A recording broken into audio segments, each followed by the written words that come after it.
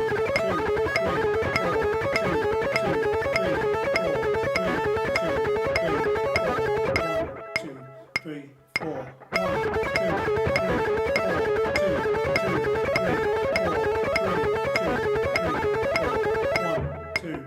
3, 4, 1, 2, 3, 4, 1, 2, 3, 4, 2, 2, 3, 4, 1.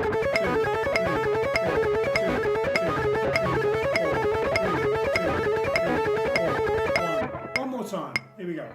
1, 2, 3, 4, 2, 2, 3, 4, 3, 2, 3, 4, 1. Let's go one more. Okay, 1, 2, 3, 4, 2, 3, 4, 1. Okay, so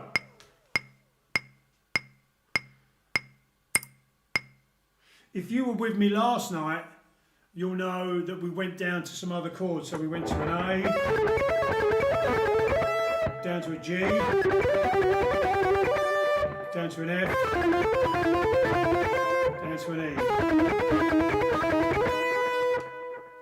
And that's really, really good because there's lots of other stuff you can do which we'll cover later on, but that's just a good picking exercise, good thing for pull-offs, and also gives you an idea where chords are. And there's lots of different theories as to systems that you should use in order to identify chords. And of course the best one is the one that the person makes the most money out of. So if somebody tells you not to do this, it's because they're making more money out of that. And if they tell you not to do that, it's because they're making more money out of this, or they know this better. But at the end of the day, it's whatever resonates with you. How do you feel with a particular system? It's like anything. You can eat a cheesecake, everyone can tell you it's the best in the world, but if you don't like it, there's not much point in buying any more. Right? You've got to fall. Maybe a second time. If I like it, I'll try anything twice, but after that I'm done. Right, so let's extend this exercise now. So let's take this down an octave. So we had this here. So we're going to go down an octave, and now what we're going to be doing is we're going to be pulling off from 9 on the G to 6 on the G. And it's going to be exactly the same pattern as before, but now we're going to be doing 7 to 6 on the D. So pulling off from 9 to 6 on the G, then we're going to do a downstroke on 7, upstroke on 6, downstroke on 7, and then an upstroke on 6, and then we start the whole thing over again. It's exactly the same thing, an octave down.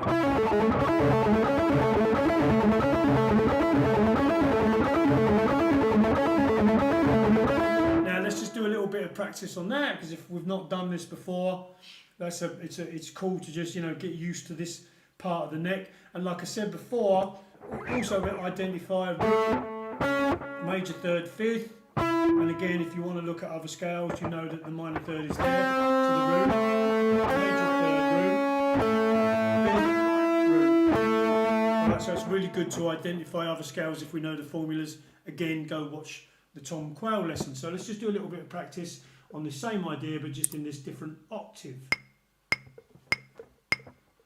And I'm just going to keep it going for now like I did when we first did. Here we go. So 1, 2, 1, 2, 3, 4.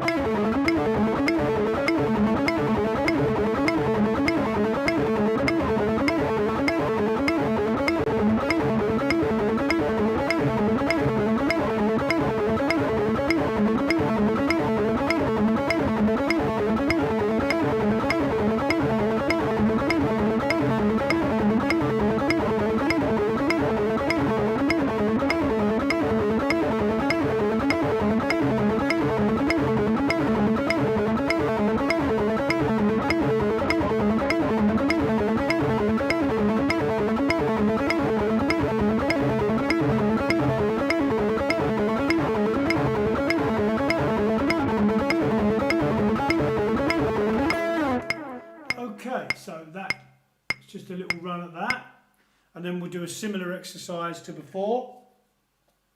What I want to get across to you is hopefully you can hear this metronome, and this first note here, I'm trying to really marry that up with that dat, trying to really hit that. Okay, that's what I'm really trying to do with that. And what I'm trying to do, you'll hear a lot of people talk about, Rick Graham talks about this, and he's absolutely right about making sure that there's little to no tension in the left hand. And I actually think that less tension is better than more, because if you're playing with distortion, just having this increasing the pressure slightly,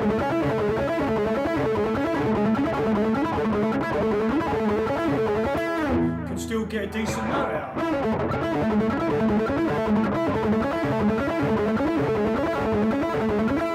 Now what I try and do is, when I'm looking, if any of you have seen the Jeff Porcaro video, the drummer, I play drums myself, you will hear him talk about his foot dancing on the pedal. And that's the way I think about my fingers on these strings. They're dancing. If you look at a really good dancer, their feet, when they're in the act of dancing, their feet don't stay on the floor very long. They're very quick action. Even with boxers, you know, they go pop, pop. It's a very quick action, you know, well, I know one person that does, but they've never had a fight, so it doesn't really matter. But anyway, so you just want to keep that idea of the fingers dancing on the strings.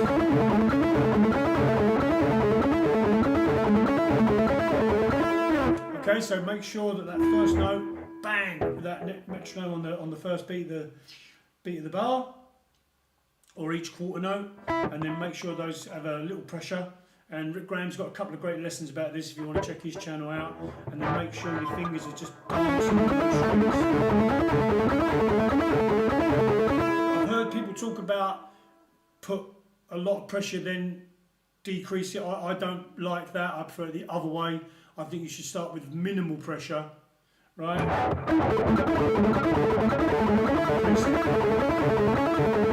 Until it feels comfortable, but you really don't need that much pressure.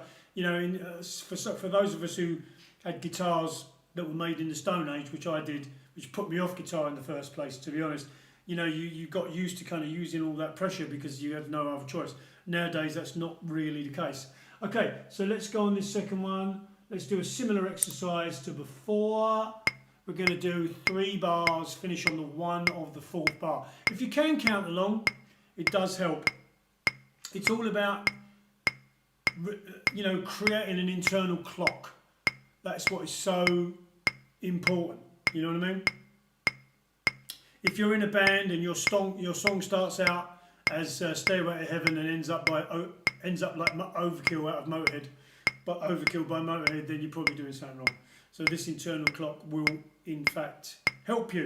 Okay, so let's try this out. It's going to be 3 bars, rest for a bar. Okay, 1, 2, 1, 2, 3, 4. 1,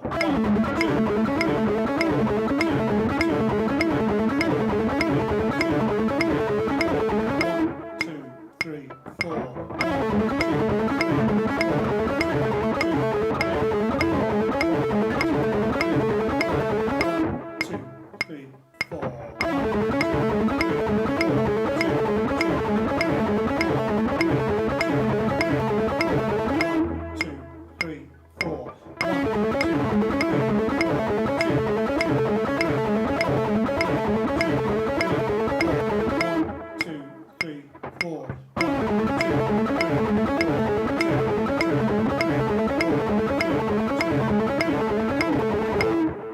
Excuse me, and again.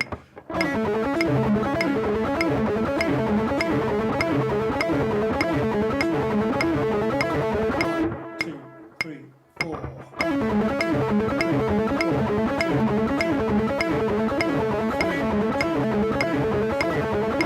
2, 3, one more time. 1, 2.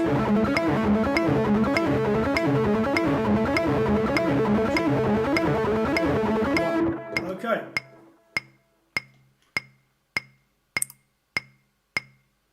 Still at 100 BPM, which is absolutely fine.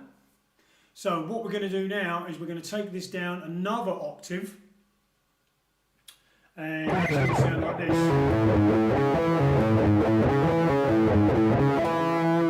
And that's going to be pulling off from 7 to 4 on the A, then a downstroke on 5, low E, upstroke on 4, low E, downstroke 5, low E, upstroke on 4A. And so we get the same thing, same picking pattern, exactly the same lick, just another octave down.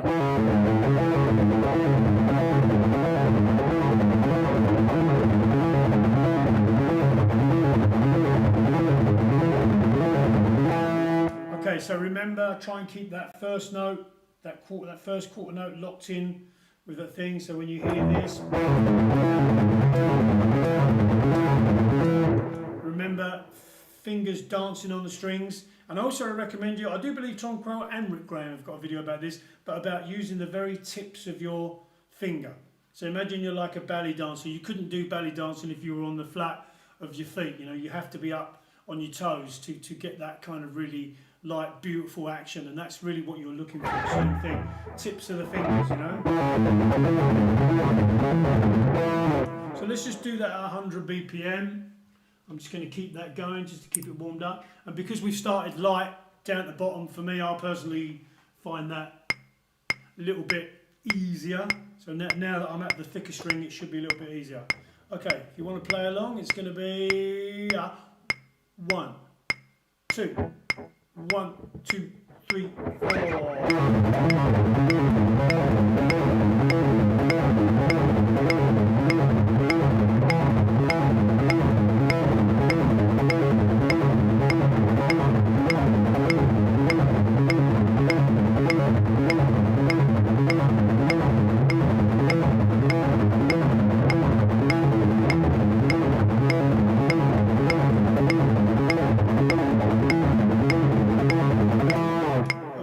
And then we can basically carry on and do the same exercise before.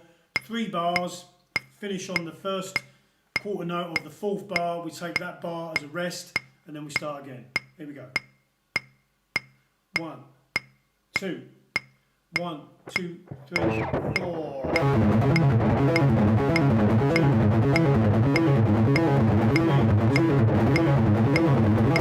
2, 3, 4.